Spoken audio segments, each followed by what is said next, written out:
त्याला फटाफट माहीत प्रेम सर थोडी मदत करा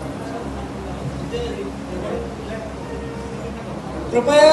एक गोष्ट एकाने सांगितल्यानंतर दुसऱ्यांनी तीन गोष्ट टाळावी आणि 3 मिनिटानंतर मी तुम्हाला सूचना करेन आणि 4थ्या मिनिटाला आपल्याला क्लोज करायचं. सर्वांना जय ओबीसी. आपण आज जो हा आपला ओबीसी बहुजन पार्टी आणि सर्व ओबीसी समाजाबद्दल एक नवीन क्रांती या विधानसभेच्या याच्यामध्ये आपण या माध्यमातून घडवण्याचा आज आपण सगळ्यांनी बसून जो विचार करतो आहोत हा अतिशय महत्वाचा आहे. हे काम अधुरं राहिलेलं आहे आपल्या सर्व महापुरुषांचं.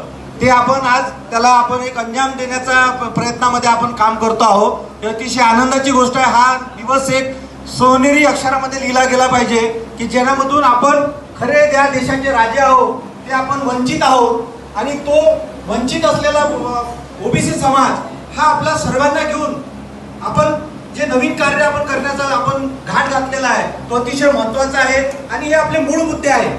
हे सर्व आरक्षण आहे, आपल्याला आपल्या मुलांना जे आरक्षण मिळत नाही आहे, आपलं ओबीसीचं जे 27% पासून जे आपल्याला 4% इम्प्लिमेशन्स आहेत ते आहे. ह्या सर्व मुद्दे जुने मुद्दे आहेत. पण याच्यावर आपण ओबीसी कधी अग्रेसिव्ह झालेला नाही.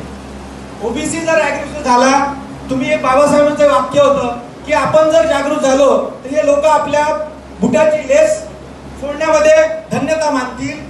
हा जे शब्द होते बाबासाहेबांचे ते अतिशय महत्वाचे होते कारण की त्या प्रकारावर आपण चालत नाही.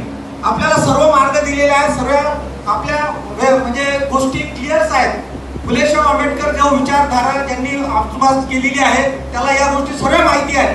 पण प्रत्यक्षात ती भूमिका आपण घेत नाही. ते प्रत्यक्षात भूमिका अण्णा शेंडगे साहेबांनी घेतलेली आहे, गोगरे साहेबांनी घेतली आहे. आपण इथं सर्व बसलेले ज्या याचे पाईक आहोत आणि हे अतिशय महत्वाचा मुद्दा आहे की हा आपण जिवारी आपल्या जिवारी लागलेला आहे.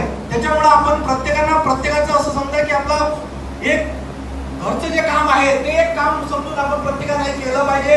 तेव्हा त्याला काहीतरी रिझल्ट येईल आणि या विधानसभेमध्ये आपला हा रिझल्ट आला पाहिजे. कारण की आपल्याजवळ आता वेळ जास्त राहिलेला नाही आहे. 2030 मध्ये यांचं असं जर चाललं तर 2030 मध्ये भारतामध्ये क्रांती होण्याची दाट शक्यता आहे. आणि